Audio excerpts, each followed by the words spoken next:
Hello everyone and welcome to Hanging Pawns. This is Stepan. Round 2 of the 2018 Candidates Tournament is still underway, but one game finished after only 90 minutes.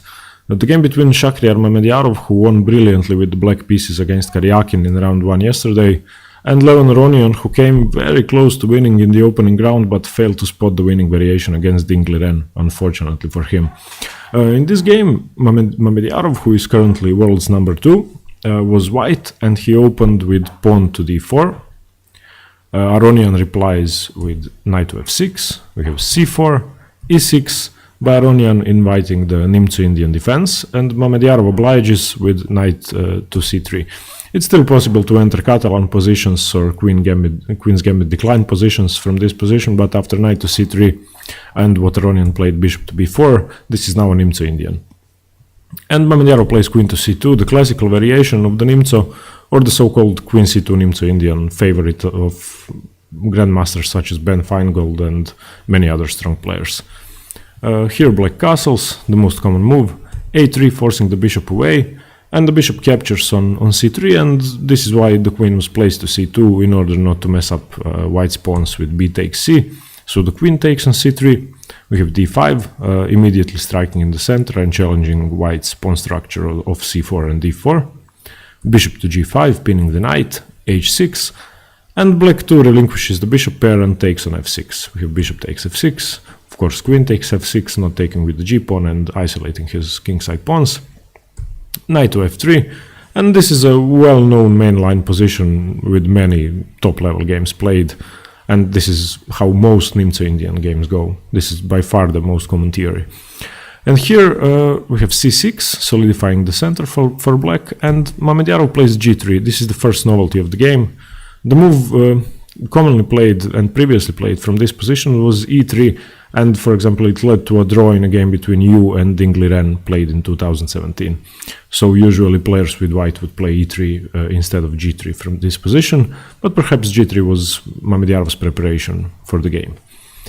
We have knight to d7 as a reply from Aronian, developing the queen side, and the bishop isn't forgotten or neglected. It will just have to wait to get into the game, as in many d4 positions for black. For example, the semi-Slav, where the bishop isn't developed until move 10 or 15.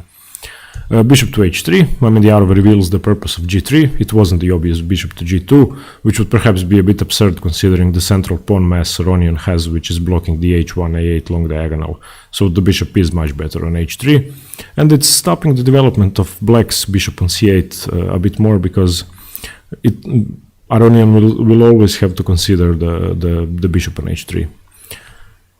We have b6, preparing to develop the bishop on b7 on the log diagonal. C takes d5, relieving some of the central tension. C takes d5, of course, Aronian doesn't capture away from the center, he captures towards the center. Queen to c6 by Mamedyarov, targeting the a8 rook, which is undefended because the bishop is still stuck on c8 and the rooks aren't connected. Rook to b8, saving the rook. And here white castles. We have rook to d8, getting the rook on the more active file. Perhaps it also could have gone on e8 in order to prepare a possible e5 break in the center. Rook f to c1, and this is important because I think he chose the right rook.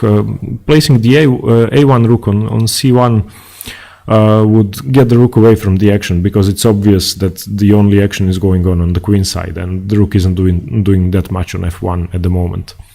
Aronian replies with bishop to a6, targeting the weak e2 pawn, bishop to f1, which is the best move, even though Mamedyarov had to move the same piece twice, and it's good to admit that the positioning of your piece isn't ideal and that it could serve a better purpose, even though you have to move it several times.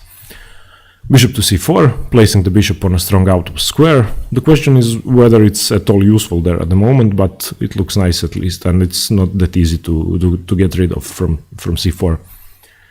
Queen to a4 by Mamedyarov, eyeing the weak a7 pawn, a5, b3, forcing the bishop away, and Aronian replies with b5, attacking the queen and forcing it to take on a5 in exchange for the b3 pawn.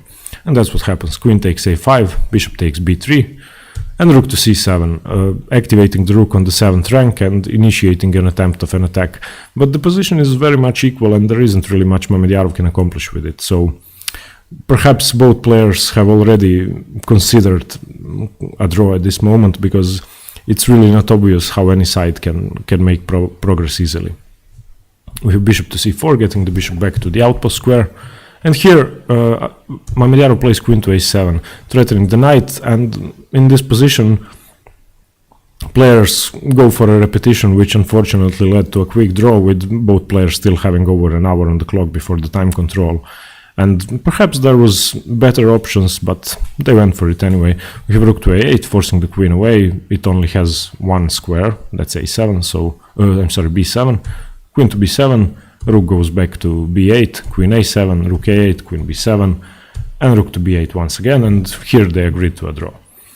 This might be a bit disappointing for Shakhyar Mamedyarov, as he got off to a great start yesterday, beating Karyakin with black in, one could say, his own game, along maneuvering Ruy Lopez endgame, and he failed to play more aggressively today with the white pieces. Perhaps he should have avoided playing queen to a7, as he surely must have seen it would lead to a draw, but perhaps he thought that it was okay to have 1.5 points out of the first 2 rounds, which of course is great, but I think he should have sought more from this one, especially considering that he had white pieces.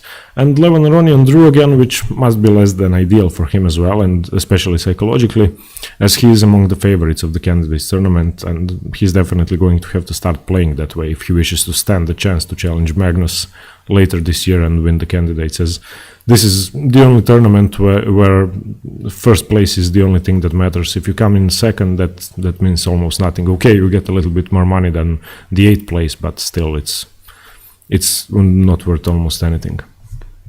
So yeah, he definitely needs to start to play more aggressively, and what's more important, he shouldn't allow himself to miss a winning opportunity as he did yesterday against Dingliren. Yeah, so alright everyone, thanks very much for watching, and stay tuned for more games from the 2018 Candidates, as I will be covering all of them. See you soon, bye!